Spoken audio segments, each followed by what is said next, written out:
Today is the first day of a 72-hour fast. I'm on my 24 hours, which honestly hasn't been all that bad because I generally do intermittent fasting daily anyways. I have a 4-hour eating window and 20 hours of not eating. I eat from 2 o'clock in the afternoon to about 6 o'clock. Not continuously, of course, but you can actually see what we eat. We have a list. We do cooking vlogs, so you can see what we're eating. We're eating Ayurvedic, pure veg food. And so I thought, you know what? It's time for me to do a 72-hour fast. Maybe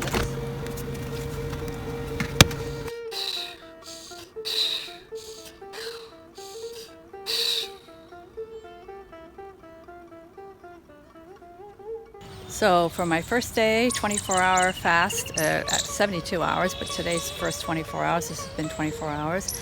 I've spent a good bit of the day doing a little bit of binge watching of John Vervaeke, and he does the awakening from the meaning crisis. The awakening from the meaning crisis.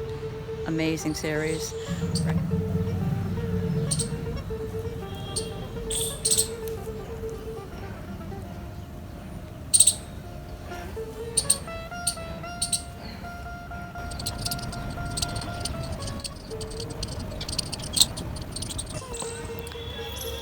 So I'm up here to look at the sunset. Every morning I get up and watch the sunrise. It helps me to set my circadian clock. It's been a huge benefit for me to do that. I sleep like a baby now. It's just incredible. So I would recommend doing a sun gazing in the morning, right when the sun comes up over the horizon. Get up there and take a look at the sun just for 2 minutes, and you will set your circadian rhythm, and you'll be amazed at how well it helps you to sleep. Then in the evening, I come back up here again to watch the sun set. Just about 2 minutes. Again, if the sun is bright, you don't need to look at it too long, and don't look at it directly. Peek.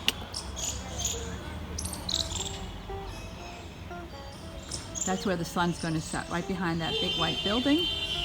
Usually I get up here and watch that. The biggest problems, or one of the biggest issues, I'm not even really hungry, but I know that I can mark the day by, my 2 o'clock meal. So it's like, okay, I don't have that, and you kind of feel at a loss for not having that 2 o'clock meal. Not that I'm hungry or anything, it's just I miss it. And of course, food has a very sensual, the chipmunks are freaked out. Like you're sitting on our ledge. Of course, food has a very, it's very sensual, and it's one of those things when you're working on yoga and you're trying,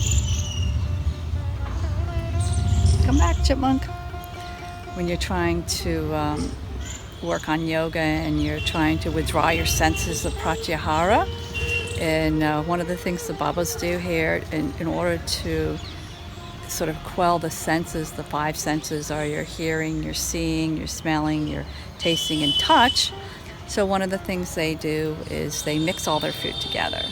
And because, people, let's face it, food is very sensual, especially your home food, the food that you're used to. Some of the American food that I'm so used to eating, it's very sensual, and you want it. It's like addictive. A long time ago, I would eat something called out of Panda Express called orange chicken, and that was addictive. It was like crack cocaine for me. Every time I went to the mall, I had to eat Panda Express orange chicken, whether I was hungry or not. It didn't matter. I stuffed myself with it. It was addictive. And it's just balls of fatty sugar, and so anyhow, I've acclimated my taste buds over to an Ayurvedic pure veg diet, which has really been amazing health benefit wise. So let's see how tomorrow goes. Let's see what happens tomorrow. Hopefully I still won't be hungry, and I'll still be able to say, yep, it's easy. This is not that difficult. So it's day 2, and 48 hours, no food. 48 hours, no food. I'm doing pretty good. I spent the day making videos, working on blogs, packing orders. I'm not hungry. I'm not sure why that is. Maybe it's because I have a lot of fat that is available for fuel. It's not anything to do with my hunger. My stomach isn't growling or anything, but my mind is like, well, I want to eat. Let's eat. Why aren't we eating? So it's really my mind that is wanting to eat, not my stomach, not my body. But honestly, it's more of a psychological battle at this point, not a physiological battle. It's definitely a psychological battle. So I'm up here now to look at the sunset, and again, where it got overcast clouds, there will be no sun. So I got one more day to go. So tomorrow evening I will break fast with a khichdi, which will be a nice, mild Ayurvedic meal. Very easy on the stomach, easy on the digestion. Khichdi. All right, let's go look at the sunset. I forgot to say happy 4th of July, July 4th. We had actually, did a food vlog with paneer burgers and french fries and coleslaw for the 4th of July, but my editor took off to West Bengal, so we didn't get that edited up in time for the 4th of July weekend. We'll probably put. So I just finished my 72 hours, 3rd day, no eating, complete fasting. All I had was water, a couple of cups of black coffee, and one herbal tea. And about an hour ago, just to finish off, I had a mango. I had 2 mangoes. So that was my first food. After 3 days, I had 2 mangoes. And then a little bit later, followed by some plain yogurt. And I'm stuffed. I've never felt hungry through this whole thing. Psychologically, I was like missing food, missing eating. But when I checked in with my gut, I was never hungry.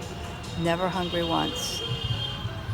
What I have been, especially today, was exhausted. Totally tired. I won't eat again until tomorrow at 2 o'clock. I'll get back onto my intermittent fasting. But the next thing I'm going to have right now is a nice creamy cup of chai. And that will be it. Then I won't eat again until tomorrow at 2 o'clock. But basically, summing it up, I was great for the first 2 days. Nothing really major going on. Never really hungry. On the 3rd day, never hungry, but boy, was I exhausted. Tired. Really. Let's look at the sunset.